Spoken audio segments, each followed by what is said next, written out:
Are you ready to ramp up your writing craft? Hi, I'm Demi, CEO of You're the Book Press, and in this short video, you'll discover what are throwaway words, how can you strengthen your writing by removing or replacing them, and how can you easily incorporate this into your routine editing practice. Have you ever given something up for Lent? Hundreds of years ago, church worshippers would forego the use of lard and sugar, fat and butter for 6 weeks each spring as a form of thoughtful penitence. Pennsylvania Dutch folk make big batches of Fastnachts on Mardi Gras in order to deplete those products from their cupboards before Lent begins. Each year, hundreds of thousands of people make pledges to give something up for Lent. Maybe it's coffee or chocolate. Me, I gave up a word for Lent back in 2013, and I haven't picked it up yet. My word was that. Yep, you heard me correctly. I gave that up. It's the big dog on my throwaway words list, and here's what all those words have in common. They actually weaken your writing through their use. Now that we're out of high school, the name of the game is writing craft, not word count or page count for a term paper. It's more important for us to use only those words that strengthen our writing. Here's an example. It was obvious that the cake was chocolate. Well, let's try the sentence without the word that. It was obvious the cake was chocolate.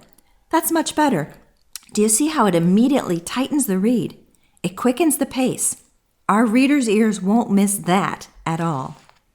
Here's another word set from your worksheet. Start, starting, started, begin, began, begun. In this instance, you're going to find that we're using 2 verbs instead of 1 here. You see, started walking. They got out of the truck and started walking down the sidewalk with their dog. In this instance, what we want to practice is try removing the prop-up verb here and see how the sentence continues without it. They got out of the truck and walked down the sidewalk with their dog. So we're replacing the 2 verbs with 1 simple past tense verb. But they got out of the truck and walked down the sidewalk. This feels a little bland to me. So I wonder if now that I've removed that prop-up verb, maybe I could use a stronger verb in place of walked. How about they climbed out of the truck and lumbered down the sidewalk with their dog? Do you see how this shifts the mood of the sentence?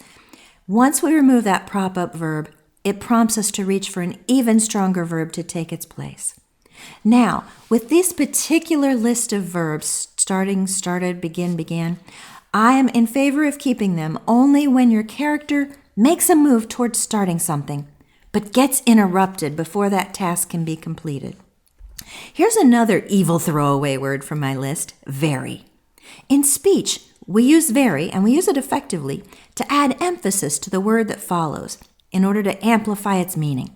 But in writing, the message is almost always stronger when we remove that word. Here's our sentence. My aunt was very scared to be alone after her husband was killed in a car accident. When we take very out, my aunt was scared to be alone after her husband was killed in a car accident. Do you see how it shifts the emphasis to the fear of being scared?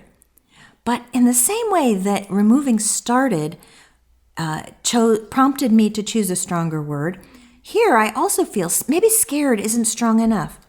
My aunt was petrified to be alone after her husband died in a car accident. Now the tension is real. Other intensifiers, words that don't really intensify, at least in written language, include really, quite, extremely, and severely. You can often pull these out and immediately strengthen your work. One of the best and easiest ways for you to embrace this technique is to open your book file on the computer and use the Find feature, which is in the top right-hand corner of the Home tab. You'll notice it opens a bar, the navigation area, on the left-hand side. You can also activate Find with keyboard shortcuts, Control-F on Windows or Command-F on a Mac.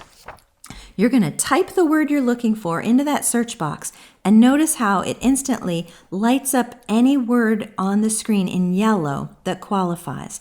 So in this instance, I'm searching for ing verbs like helping, sorting, walking, talking. Do pay attention though. When you're searching for things in your Find feature, it is extremely literal. It'll find all sorts of words that also contain ing, not just the present participle ing verbs. It might find words like sing, ring, and thing. So you've got to know what you're looking for and more importantly, why you're looking for it.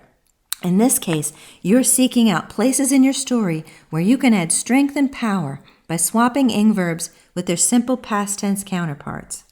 Here's an example. Sally was looking everywhere for her sunglasses. Sally looked everywhere for her sunglasses. It adds immediacy. The read is going to flow faster and your reader's pace will quicken. Again, you can also use the find feature to light up your ly adverbs. Just drop ly, or maybe ly space if you want to avoid finding words like lying in your text. This will help you as a writer discover simple and direct ways you can strengthen passages by removing adverbs. So in this case, words like truly, really, definitely, extremely can all come out. Here's an example of one. She screamed loudly at the off-duty taxi. What if we pulled that adverb out? She screamed at the off-duty taxi. Do you feel the power of the language more that way? Because honestly, screaming, by its nature, is loud. There's no need to beat a dead horse, or in this case, an extremely dead horse, or a definitely dead horse, or a really dead horse. Stephen King says the road to hell is paved with adverbs. Now, I'm not advocating adverb genocide, but my simple request is for you to consider reducing their population by at least 25%, let's say. My bet is once you see how much more direct and powerful your sentences become, you'll find even better ways to rephrase the original sentences. Now, by contrast, I do think you should eradicate cliches from your writing. Liquidate, exterminate, annihilate. Put all those tired phrases on death row and swap them out. That's the unexpected turn of phrase when you use a cliche twist instead of a cliche. Didn't you like Stephen King's twisted cliche, the road to hell is paved with adverbs? My cliche beat a dead horse when I added those superfluous words to make a point. You can beat a very dead horse, beat a really dead horse. You want to twist the cliche because honestly, dead is dead. Unless you're Carrie Elwes in The Princess Bride, in which case there's also mostly dead. So I'll make an allowance for that one. All right, folks, it is time to unleash these techniques on your rough draft. Remember, you don't have to try every single one today. Choose just one item from the list, set your timer for 10 minutes, and focus your editing session to answer just that question. If you haven't already downloaded your throwaway words worksheet, click the link in the video description below or visit yotbpress.com/throw_away_words to claim your free copy. Then email me a phrase or two you've improved after today's lesson. I'd love to hear from you. I'm Demi Stevens, and I can't wait to watch your writing craft soar.